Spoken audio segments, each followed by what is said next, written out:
Hey guys, welcome to another video. So, I've got new equipment, so I'm gonna check it out with you guys. I bought stuff off Temu, which I've never shopped on before, so I was a little bit scared, but I'm kind of broke and I need stuff.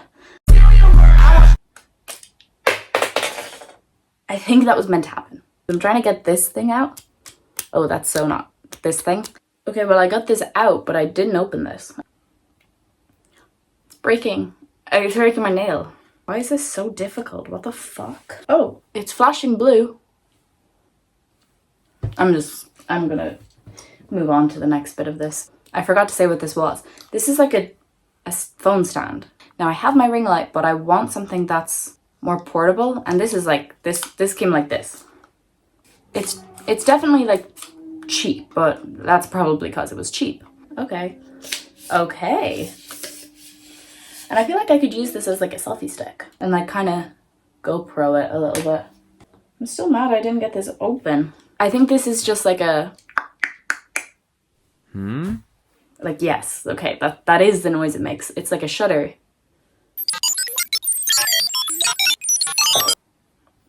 It's a remote. That is not the word I thought I was looking for, but yes, it's a remote. That makes a lot of sense. And I know exactly what I'm going to use this for. So subscribe if you want to see a cool video next week. I also bought a mic, but it's not very good.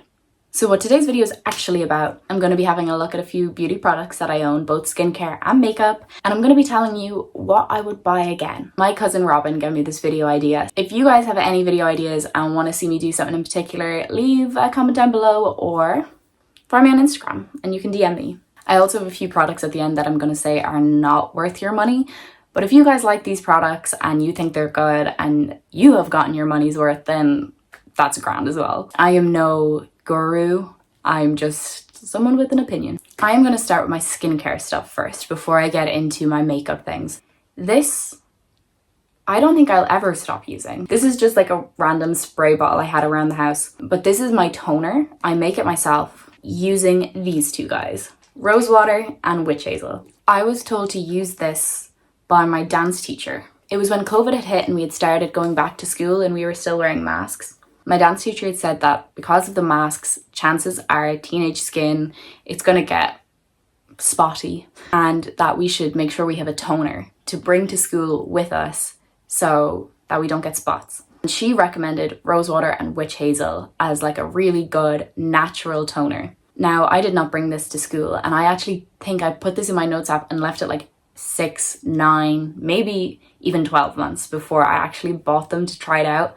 But I've been using this ever since. And that would have been like 2 years ago at this point, probably 3 years ago. I've honestly lost track of time recently. These guys are kind of expensive. I think it's like €20 each, maybe a little bit more. I think the last time I bought these was like 4 months ago. I'd say I'm gonna get like another year out of these bottles. So I think it's worth the money. Usually toners, you're meant to like wipe them on your face, but I personally don't like dragging cotton pads on my face. Even recently I've stopped using micellar water and just like normal cleansing my face because I feel like it's just so like aggressive. So I put it in a spray bottle and that's what I've been using. I have no idea what the actual benefits of Rose Water and Witch Hazel are. All I know is that this works. This works for me anyway. This is my holy grail product. I think I'll use this forever. Another skincare product that I love, CeraVe. I think this is my third bottle of this. I can like feel it. It's getting really empty. Usually this just sits on my desk, so I can't tell how like close to being done is, but this is nearly gone. Now this says it's for dry to very dry skin. I would say unless your skin is oily, this is good. And this lasts forever as well. It's really hard to like read the price on it, but I think it said €15. So worth it for like the size of this thing. The only thing is you can't travel with it. You have to have another container to put it in. But honestly, that doesn't bother me because I move most of my stuff into smaller containers anyway when I'm traveling, like to fit it into bags. So, like having to bring all of this, knowing I'm not going to use all of this on a holiday is just like, it's not worth it. However, this product is worth it. CeraVe is a staple. And I feel like it's a staple for most people. Chances are I'm preaching to the choir, but This shit's good. Let's talk lip balms. I've been using this for ages. I'm not someone who uses lip balm like 3 times a day. I'll use it like once a day, maybe twice if I've had work and it's kind of like needed at that point. This is the mango flavored one. I love the mango flavor. I don't think I've ever eaten a mango, but I like this. I really want to get the tinted one because the tinted one is so pretty on people. I haven't tried it myself, but if you're like curious, I would say go buy the tinted one before go buying this one. I've just heard so many good things about it. Whether or not it's worth the price is completely up to you. I have no idea how much this was, but I feel like it would be like €7.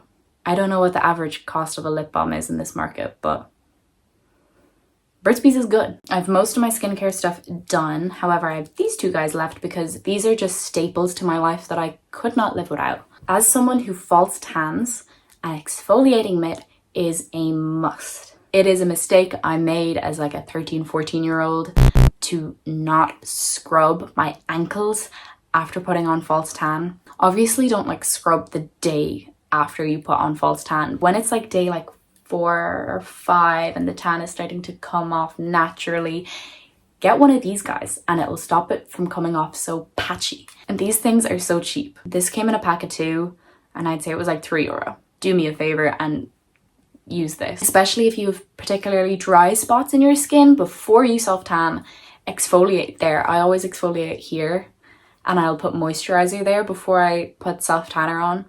I wouldn't be able to put self tanner on without one of these. Eyelash curler, pretty self-explanatory. I have the most pinstripe eyelashes. I have them curled and mascaraed for this video with the mascara that's going to be coming up pretty soon.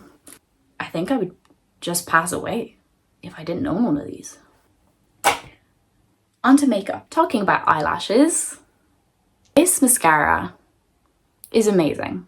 I've had this for quite some time and I bought new mascaras and went back to this and it hadn't dried out, which is, first of all, just so nice. I've thrown out so many mascaras because they dry out if I don't use them consistently. This one didn't do that to me and I really appreciate it. This is what I'm wearing today. It does give that like spidery effect, so if that's not what you're going for, you ain't gonna like this. That's the tip of it. I do kind of have a thing where if the tips are too like elaborate, I just think it's a gimmick. So I like that this is simple and neat. One thing that would just make this product so much better though is if it was waterproof. But we can't have everything. I have a different mascara that's waterproof. This is probably the only mascara that I will consistently buy that isn't waterproof. Chef's kiss for me. Next. This guy's magic. Like, that's just perfect. That's just beautiful. And like, it blends, but it doesn't lose its pigment. Like, obviously it's not as white, but like, it's not even, it blends so nicely. It's crazy. I use this like on the tip of my nose and in the corner of my eyes. I don't have it on right now. This with the Sky High mascara makes my eyes freaking pop. The one place I'd say I wouldn't use it that I used to use it on and I'm like, I can't use it there anymore is under my eyebrows, because I feel like it doesn't like that kind of texture. But like for inner corners, doing your nose, even like a lip, like it's just so, it's so beautiful. I don't usually use a highlighter if I'm using this, but I'd say you'd look like a bloody star if you did. Like, it's just so good. I like my powders. I like them a lot. I feel like my makeup look just isn't complete without a good powder. I used to be a big banana powder girl, but it made my skin quite yellow. I'm pale, but I'm not yellow. I'm nearly like a grey. This, really good. I spent ages trying to buy this and it was just always sold out in Brown Thomas. Soft Pink 200 setting powder. Kylie. I don't really like the packaging. The lid, you can't pour it into the lid and scoop it out with the lid. That's what I do with my other setting powders. You have to just dab your brush in it. But powder kind of gets everywhere and I feel like that's a waste of product. It's the one thing I would say, but the product itself, really good. Packaging could be better. Now, I'm not gonna lie, this is expensive. And I'm also not gonna lie, I think I've had this for 4 years. My cousin used to work for Benefit, so she used to get us just the best Christmas presents. But for 4 years of doing like a full face of makeup once a week, I haven't even reached pan. I don't use this when I'm not tanned. Like, this just would not match my skin tone. Oh, well, you just can bear, oh, you can kind of see it when I turn to the side. It doesn't really match my skin tone. If you are looking for something cheap, don't even head over to Benefit, to be honest. If you are looking for something that is gonna last, that is gonna work, and if you're someone who isn't always sure what way their self-tanner is going to turn out and it kind of fluctuates and you want something that's always going to kind of match your skin tone, this. And there's probably just as good ones that are cheaper, but I've just always used this and it's always been good. It's trustworthy. These two guys, Revolution Roxy Blush, and they came in a set together. I don't think they were that expensive. I'll pull up the receipts.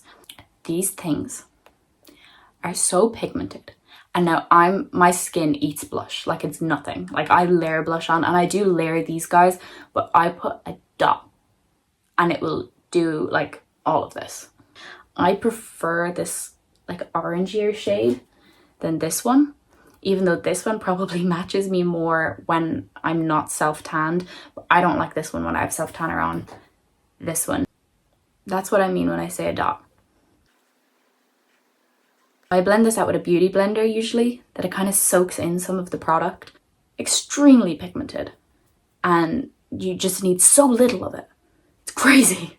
This is the only concealer that I've gone back and rebought. I never trust that they're going to be in my shade because a lot of the paler concealers are yellow. I will show you. Now, this is a concealer I wouldn't buy again. Kiko. It is full coverage, however. I'm gonna use this until it runs out. I mix this with a different concealer to make it a little bit more full coverage, but only if I have tan on, and I use it as like a brightener. Yellow. Well, this guy, I feel like this is such a waste of a product. Let me use like the back. Yeah,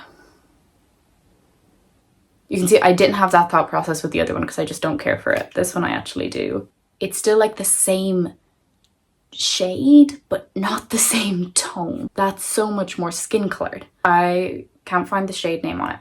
I like this a lot. It matches my skin tone. Et voila. This is the last of my products that I like. I love this product so much. You have no idea. It is just, it's my favorite. Kiko lipstick. I don't even think this was €5. This was so cheap. We don't have Kiko stores in Ireland. I bulk buy when I go abroad. This is shade 433. I don't even have to look at the bottom of it. I know it off by heart. The first time I bought this lipstick, I would have been 14. I still buy this lipstick because it is so good. I love this shade. It's definitely not for everyone. It's quite dark. It's beautiful. That just went on so effortlessly. Not having pink lips completely changes my face when I'm pale. This is my I'm going out, I'm being that bitch kind of makeup night. Full face of tan, full face of makeup. This is the lipstick I use, and it is amazing. I've had friends not get the hype, so like, it mightn't be your shade, but it's so cheap.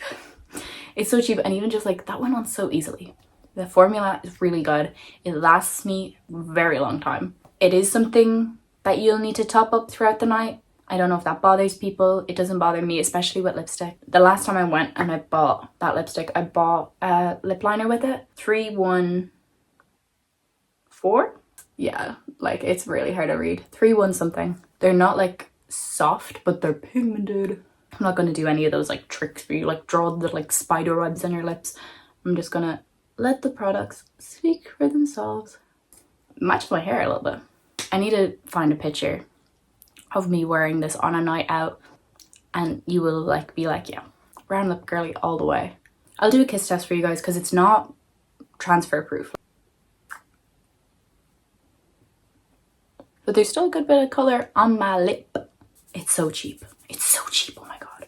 I definitely have spaghetti mouth. We're moving on to the bad products, so it only makes sense that I'm not gonna look my best. Let's stick with lips. Oh my god. Okay, I'm not gonna try this one on because it's one of the bad products, and I keep putting stuff on my lips and I need to give them a little bit of a break. This is the Filter Gloss by Maybelline. I've had this for a while. Shade 8, but it's pigmented, I'll give it that. It's a pretty good color. It's really tacky, and I don't like my lip glosses tacky I will never buy this again. I don't remember the last time I used it. It's just so, it's a little bit sticky. It is sticky. Tacky might be a little bit harsh. Next, I didn't mention foundations in my products I love because I haven't found a good shade match yet. However, this is not just like a thing for Bare Minerals. I don't mean to bash them or their product. However, I am never gonna buy a powdered foundation again. Also, what is this shade? Is this their lightest shade? No. Okay. This is Cashmere 06. So I presume there's lighter shades. I don't like this. I don't like the idea of this. This seems wrong. It seems like it's going to dry my skin out. I didn't like trying it on. I don't like the applicator that comes with it. What is this? This is like something that would come in like a kid's makeup set. Or like face paint. Like, no. It's not this brand. It's just the idea of powdered foundation. The Hoola Light. I'm pretty sure the Hoola bronzer has 2 shades and that's it. And like, it's not great. I watch a lot of things about like shade inclusivity as someone that is so pale. Even when I get makeup that kind of matches my skin up here, like to match my neck, like this, like I am pale. And I'm not yellow pale. I'm gray, blue, sometimes a little bit pink pale. This isn't worth it. Like, it's just, it's ugly. I don't get how that's meant to be a bronzer. No, I would just use the other one. Just buy the other color, not this one. Make it a darker shade rather than a lighter shade, if anything benefit. We can just use slightly less product, you know? Darker skinned people can't really just use more product that's going to be too light on them. It's not that it's bad quality, it's just a bad product. Bad color, bad bronzer. It's actually a little bit kind of cool toned. Like after seeing it on my face, it's a little bit cool toned. It's a little bit contour. Maybe rename it, but it's not a bronzer. People love this. I don't. This is the Telescopic Mascara by L'Oreal Paris. And I just don't like it. It always pokes me in the eye. It either transfers too much or too little product. The size of those bristles is just crazy. They're just so tiny. There's like scoops of product in between them. So it's so hard to get that balance right of too much or too little. It's not waterproof. It clumps my lashes together and like it gives volume. It's not like a bad clump. I just prefer this like spidery spread out look. So this just isn't for me. For a viral mascara, there's better ones. I'm not too sure about this. I will use it. It's very liquidy. It takes forever to dry. So like if I like blink too hard, sometimes if I look up, like my eyelashes when they're curled will touch like this part and it'll just transfer. No matter how careful I am, I don't trust putting this on after eyeshadow because it will get on my eyelids. I don't put this on my bottom lashes. Like there's just like it's a scary product. It's not controllable and I don't like that. It's a mascara. It's definitely not a bad mascara, but for what it is, for how viral it is, no. Okay, well, that's everything. Those are my favorite products, my least favorite products, my holy grail products. But yeah, if you enjoyed the video, leave a like, subscribe, comment, let me know what you think of these products, if you have any opinions on any of them, and I will hopefully see you in the next video. Bye.